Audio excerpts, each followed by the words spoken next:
Hola everyone, my name is Taj. I am an ambassador at Fiji's Get Safe Online. Welcome to the Get Safe Online podcast. In this episode, we will be talking about the situation we are facing here in the Pacific today on sexual predators and catfishing. Just before we move to our panel members, I would just like to elaborate on what sexual predators and catfishing is. A sexual predator, in a simple term, is a person or individual who seeks out sexual contact with another person in an abusive manner. In the other manner, catfishing, on the other hand, refers to when a person takes information and images, typically from other people, and uses them to create a new identity for themselves. The main purpose of catfishing, we say, is that to persuade someone to be in a relationship to get financial gain. We move on to Carol, our panel member, who'd be introducing herself. Hi, everyone. Thank you for the opportunity to share on this topic. My name is Carol, and I come from Papua New Guinea. I'm based in Mount Hagen, which is in the upper region of Papua New Guinea, the Highlands region. And I work for the Western Highlands Mission Seventh-day Adventist Church. And I oversee the communication media department. Apart from that, my background is in ICT. So I do communication, but also ICT work. And I also do programs for girls in ICT, awareness for them in the field, and carry out digital skills training for workers and for our church membership. And so, yes, that's a bit about me. Thank you. And Carol. I use a lot of social media too. That's cool. Everyone uses social media a lot, and that's the reason we identified that this topic would be really important, because of the COVID situation that is happening, and more and more people are getting online. Just as I've mentioned that our topic is sexual predator, why do you think sexual predators are so prevalent online these days? For myself, as a user of social media, I use a lot of the different platforms: Facebook, LinkedIn, Instagram. I also have children. I have 3 children, 2 girls who are 19 and 15, 16. They also use social media, Instagram and TikTok too. And that's the thing. With the access of technology being available everywhere and to anyone who has a smartphone, anyone can be able to get online, young and old. And so where there's good, there's also bad things that happen online. And so one of this is like this topic that we're discussing right now. So I guess with it being so prevalent is because the technology is now available everywhere, and anyone can get themselves online easily just by accessing a mobile phone, a SIM card, and just getting credits, and they can create their profiles using any platforms. That's so true, because the kids nowadays are more online than being the adults, because most of them they have been in Fiji. We saw that for past 2 years since the COVID happened, most of them were staying home and all they required were devices. But, we saw that they weren't supervised actually by the parents or by their guardians, How big of a problem is this in the Pacific? Well, I can only speak from my experience or what I know. And also in Papua New Guinea. I only see from what's being reported online through Facebook most of the time, and also through mainstream media. And that's the thing, there's no effective way of actually monitoring how big the problem is until somebody reports it. So either it could be a post by somebody, or it's reported through the police station, or to, the law enforcers. And so it is a big problem. And I see a lot of posts from people, parents, and others continuing to educate young people, especially because we have a lot of our young people online. So um, speaking out from what my own knowledge, and in Papua New Guinea, from what we see that is being reported or posted online, it is a big problem. It needs to be addressed. And there is no way of actually monitoring how we can pick up who's a predator online, because you can be anyone online, and you can be any age online. And so, yeah, I think the biggest problem is monitoring how big the problem is, because we don't really know actually, but there is a problem. Yes, and that's true actually, because coming from what I can tell from the Fiji's perspective is that um, most of these young people or young adults are online, especially on the social media platforms. And so what happens is they have like a fond of, accepting friend requests from strangers, which they don't Yeah. know who really is. They do not do the research about the account, whether it will be a fake account, or it's an impersonation account, or someone is using someone else's identity. And then what happens is they make friends with these strangers, and then they try to be in a relationship through that platform. And later on, what happens is, what we have seen most of it happening is, they try to share the explicit photos.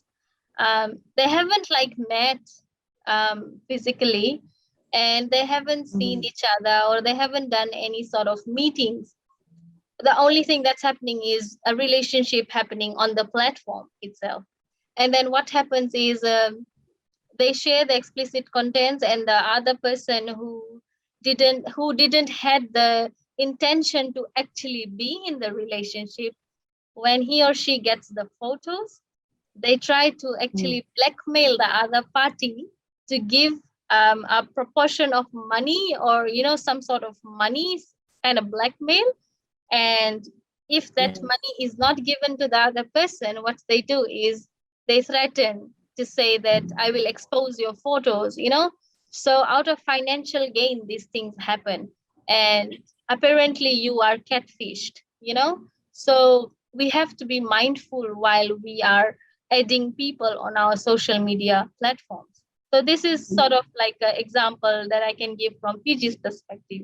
Now, how do online users fall prey to these sexual predators? And if you have any examples. Much of what you shared is also similar to some of the um, issues here also. It's adding people that we don't know. And not only that, even like blackmailing, people are, I know a person who shared a post. She was in a relationship, and um, the relationship ended, and then the person ended up using photos of them, of themselves, and posting it just to get back to her. Or there's been cases of that. We had another one that was in the media on the front page, a lady who sexually abused an infant, or a young, a little baby. So that was one that was really, and then that video just went viral online. Some just do it for attention. And um, I think, like, to answer the question, like, how do online users fall prey? We just have to be careful about the information that we share. And really, like, you can't trust anyone these days, even your closest, friends who may become enemies. And I see most of it is mostly because people just want attention, and maybe more likes and reactions. And so this whole social media trend of gaining More likes and more shares. publicity. Yeah, more likes and shares is just I guess people just want to be famous online, but they're trying to use the platforms to be famous for the wrong reasons and using it in the wrong way. And so um, yeah, it's really sensitive also, and also for me as a parent and with I have girls who are on Instagram, on TikTok. Um, those two platforms, um, I guess, are more dangerous in terms of our young people because that's where they are online most of the time. And with TikTok and Instagram, it's usually to do with uploading photos and videos. And so we don't know what kind of videos they may post or what kind of photos they may post and who's accessing those. And with words, like just writing is fine. People just read it. But with photos, it's more direct, Yeah. um, direct prey and direct attack or something because they already have your photo and that. So yeah. I usually go out and say when I do awarenesses or when I go to the communities and when I talk to this younger generation, I tell them, whatever whatever things you don't want your parents to know or see, do not share. Very simple. I mean, because the first thing they would say after sharing these photos would be, please don't let my parents know. So again, if you don't want your parents to know or see, do not share. So either it's your, Yeah. either even if you know the person very well, but you can't trust the person 100%, you see. So you have to be really mindful these days. And these predators or these catfishing is basically like, we can call it romance scam. You never know when you can be scammed by any stranger, or you can also be scammed by your friends and families. Really, I wouldn't trust anyone 100% at this time, at this point in time. Yes. The other thing also is like in terms of like young people not wanting their parents to know. Yeah. Sometimes they may create multiple profiles. I know that there's been experience of people creating multiple profiles. We also create multiple profiles for certain audience. And so one of our profiles may be for just friends, or one may be just for parents. And then um, like that story of Dr. Jekyll and Mr. Hyde, we have like double personalities. So not only does the sexual predator do that, the victim also may become victimized because they also have that double personality online. So that personality, that other personality that maybe family and parents don't know about, they use that, and that might get them into trouble. So I guess, like you said, there's a lot of awareness that needs to go on, and awareness in a good way so that we educate ourselves, our children, on the right way and the wise way of using social media for good and not for bad purposes. Yeah, true. That is so true. Education is a must, and not only in education in schools, but education for the online safety is very important these days because Yes. most of us are online, so education is important. What do you think? What sort of information should people not give out online to people they don't know? Firstly, we should only add, or like we should be educated about the security settings for like using Facebook. Facebook has a lot of security settings we can set for. You only want your friends to view this post, or you only um, you have to. It's depending on who your target is. Those are the people that access your information.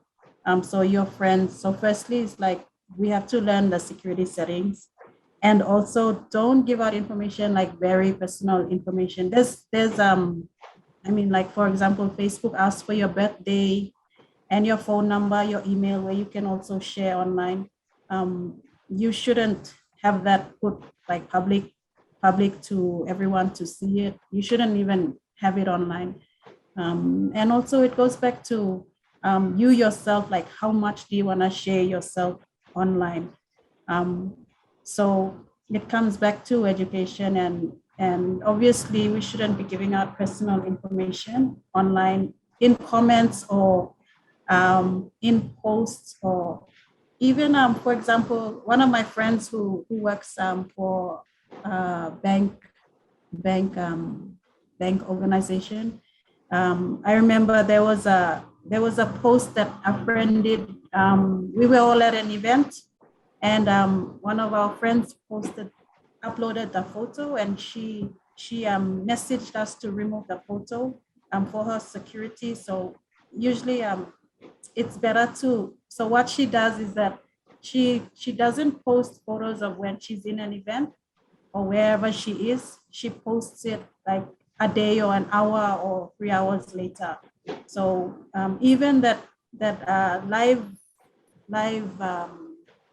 we have Facebook Live, and Yeah. that also, in a way, people can track where you are at the moment and pick up your location. And so technology is also becoming very smart, where it can pick up your connection to maybe like a family relative and all of that. So um, even though we try not to give as much personal information, sometimes the technology can pick up by our comments or by our posts about how we are linked to somebody else, and um, our interests and what we like to do and stuff like that. So it kind of builds a profile about us online without us knowing, and then that information may be shared.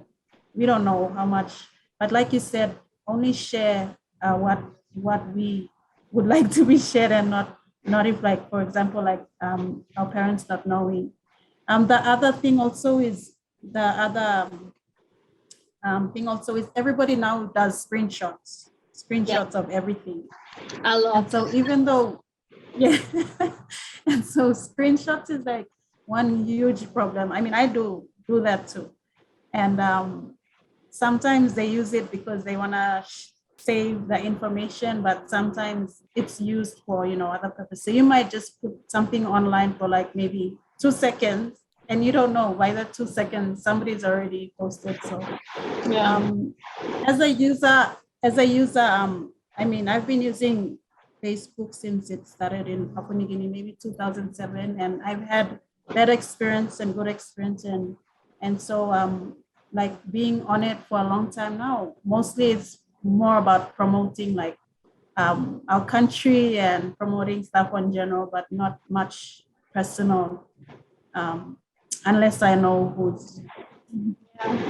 Actually, these platforms itself was initially created so that we can reach out to our friends and families whom we don't meet quite Yeah. often or talk to them.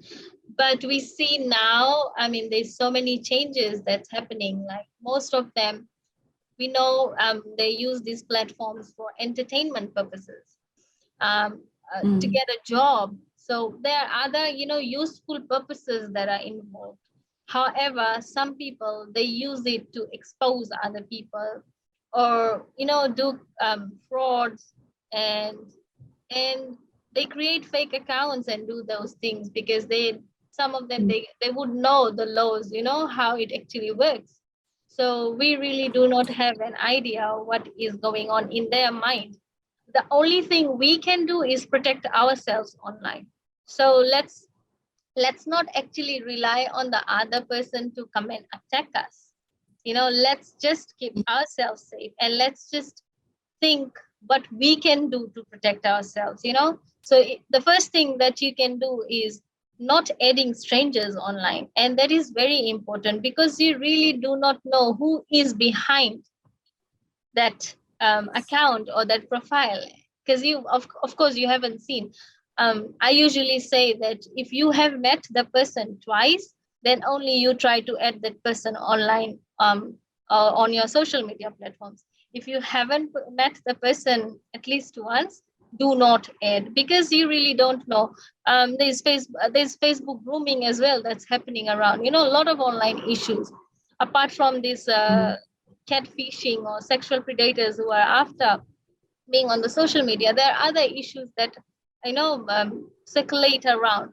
So it is very important, as you have mentioned, that sharing personal information is one, and that is very important, because most of them, what happen is they start telling their age, their phone contact, their address to the strangers, and that's where they pick out. There's other ways as well, like for instance, in Fiji we have certain organizations which is posting like, which phone do you use, which phone do you use, just out of courtesy, and people start typing which phones they use. Some of them, they're so smart, they can actually get information, like they target the information. Oh, okay, this person is using this phone, so they try to gather information from those small small things, like what is your favorite food, and we type, okay, my favorite food is Yeah. this. So people gather information, and actually those information sometimes can bind to your password as well. So you never know, all these informations, there are information that you can give out publicly, but there are certain information that you need to keep private, so that is very important. Now, what do you think, what is your advice or safety tip for people to protect themselves from sexual predators and catfishing? What are some of the do's and the don'ts?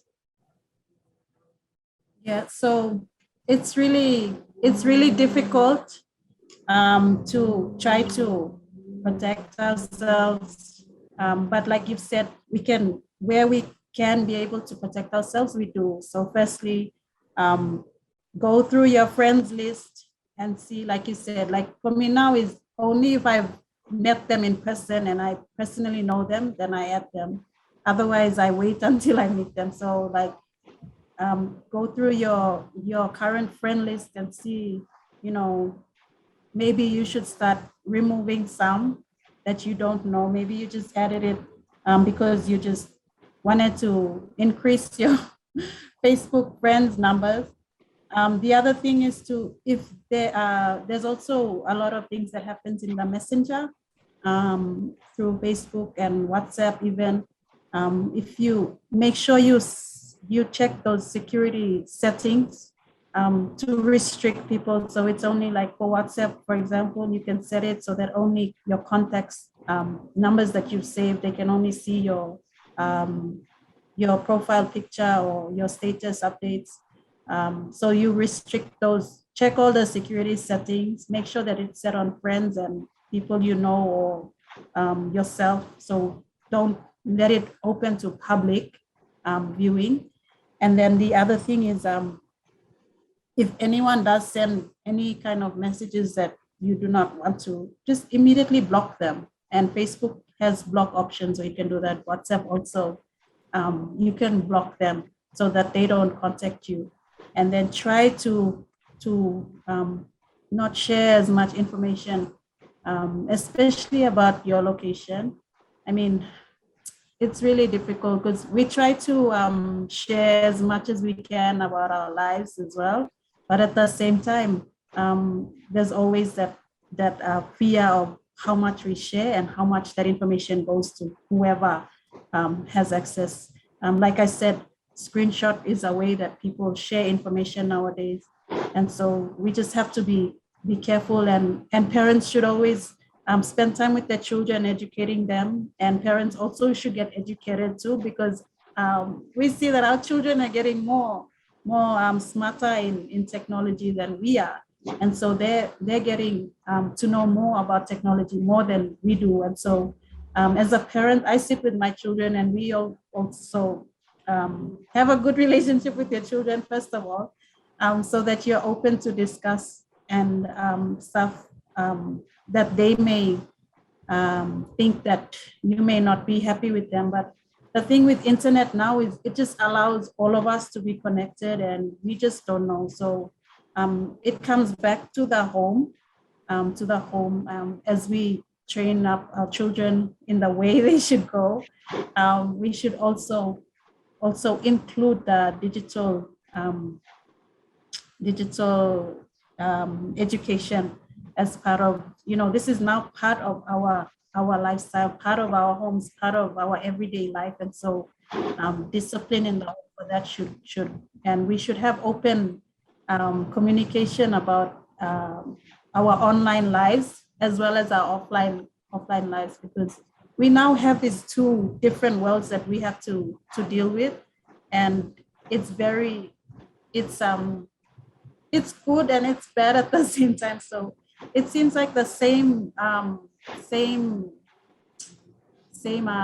danger that we face in person in people, and we also are facing online. So we just have to continue to educate ourselves as adults, as parents, and make sure that same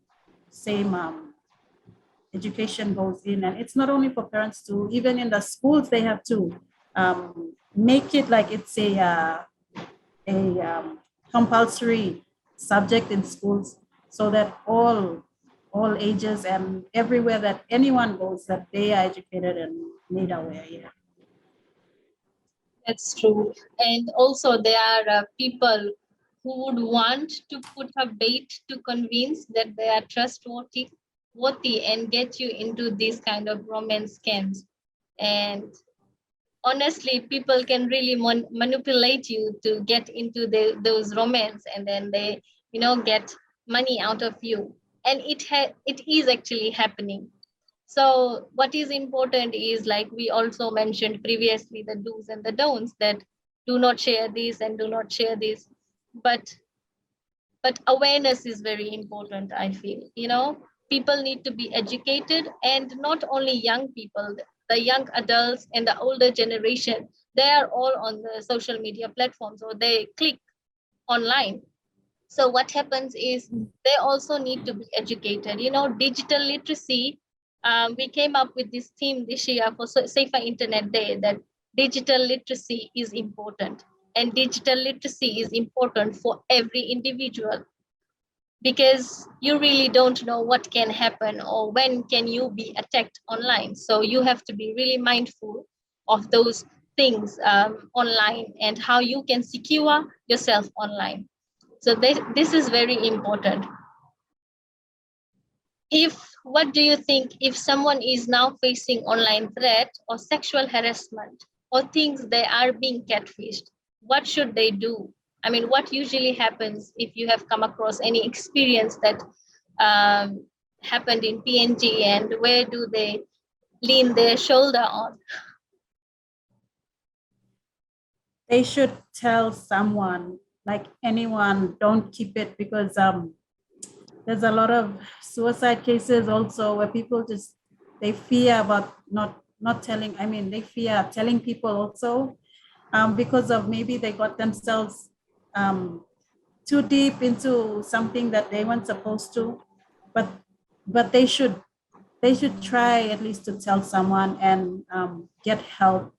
And like, for example, I see some people now, when they receive messages from like numbers, or even if it's just or are you available for chat, or can I do all this, they actually take that message and they post it online. They're like, oh, whoever's interested in having a relationship, contact this person.